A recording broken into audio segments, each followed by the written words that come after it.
बच्चों, आज हम पढ़ेंगे कक्षा 6 का बालराम कथा में से सोने का हिरण। कुछ भाग हमने रीड कर लिया था। आगे ये क्या था कि सीता को क्रोध आने लग गया था। किस बात पे? कि लक्ष्मण जो है कि राम की सहायता करने के लिए नहीं जा रहे और वो राम की आवाज सुनकर चुपचाप यहीं खड़े हैं सीता के पास। तो सीता को इस चीज में उनका षड्यंत्र नजर आने लगता है। तो वो कहती है कि ये लक्ष्मण की चाल है। लक्ष्मण राम का भला नहीं चाहते, वो उनके हितैषी नहीं है, हितैषी उनका हित चाहने वाले नहीं है। वो तो ये चाहते हैं कि राम न रहे, मारे जाए, ताकि राजपाट उन दोनों का हो जाए। किनका? भरत का और शत्रुघ्न का। उनके रास्ते का कांटा निकल जाए। तुम्हारा मन पवित्र नहीं है, कलुषित है। कलुषित यानी कालेपन का मन है, पाप है उसमें। मैं समझ सकती हूँ कि तुम अपने भाई की सहायता के लिए क्यों नहीं जा रही हो। ये सीता जब गुस्से से उबल रही है तब ये बातें उनके लिए सोच रही है। सीता ने तो यहाँ तक कह दिया कि वे भरत के गुप्तचर तो नहीं है, लक्ष्मण को कह दिया। सीता की बातों से लक्ष्मण को गहरा आघात दुख पहुंचा। उनका हृदय छलनी हो गया, पर उन्होंने पलटकर उत्तर नहीं दिया। संयम बनाए रखा, यानी शांति बनाए रखी। सिर झुकाकर सब चुपचाप सुन लिया। वे सीता की पीड़ा समझ रहे थे, दुख समझ रहे थे। केवल वे इतना ही बोले, हे देवी, यह राक्षसों का छल है, यह मायावी राक्षसों का छल है। खरदूषण मारे जाने के बाद वे बौखला गए हैं, यानी तिल मिला गए हैं। वे किसी तरह हमसे बदला लेना चाहते हैं। आप उनकी चाल में न आए, वे कुछ भी कर सकते हैं। मुझ पर विश्वास करो, राम को कुछ नहीं हो। सीता का क्रोध और बढ़ गया। क्रोध में आंखों से आंसू बहने लगे। यह भी लग रहा था कि कहीं लक्ष्मण की बात सही न हो। उन्हें डर लग रहा था। उन्हें डर था कि राम से बिछोना हो, बिछोए यानी बिछड़ना। उन्होंने कहा, राम से बिछुड़कर मैं नहीं रह सकती, मैं अपनी जान दे दूंगी। हे लक्ष्मण, तुम उन्हें लेकर ही आओ। लक्ष्मण के ऊपर ज्यादा स्ट्रेस डाला उन्होंने। बोला, सीता आप उन्हें लेके ही आओ, लक्ष्मण, अपने राम को।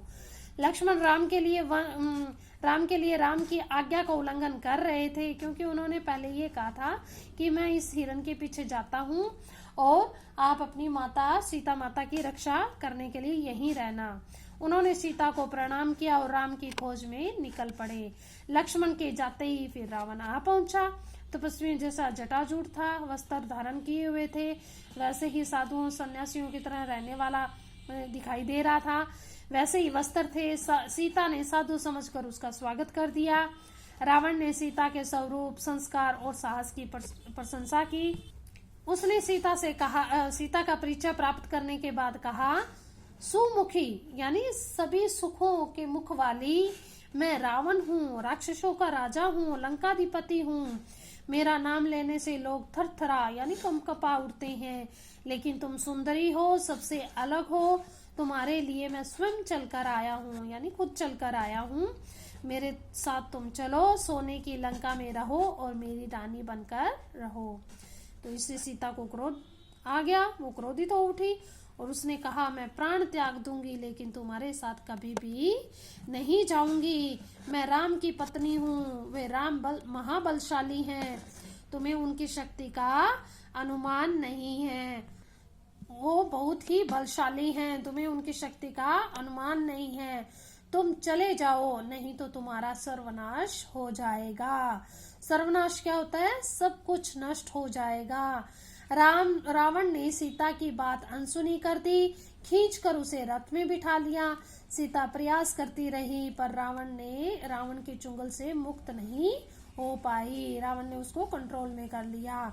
स्वयं को ऐसा पाकर वे विलाप करने लगी, रोने लगी, दुख करने लगी। हाँ राम, हाँ लक्ष्मण पुकारती रही। रावण क्या किया? रावण ने रथ लेकर लंका की ओर उड़ चला।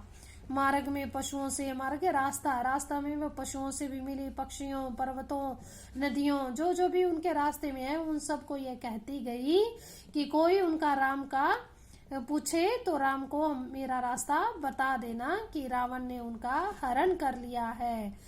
गिद्धराज जटायुओं ने भी सीता का विलाप सुना, तो फिर उन्होंने क्या किया? अपनी ऊंची उड़ान भरी, रावण के रथ पर हमला कर दिया। वृद्ध जो बूढ़े गिद्धराज थे रावण का जो रथ था छत विछत कर दिया, रावण को भी घायल कर दिया। क्रोध में रावण ने जटायु के पंख काट दिए और जटायु अब उड़ नहीं सकता था, वह सीधे सीधे धरती पर आ गिरा। आपका यहाँ चैप्टर खत्म होता है। धन्यवाद बच्चों।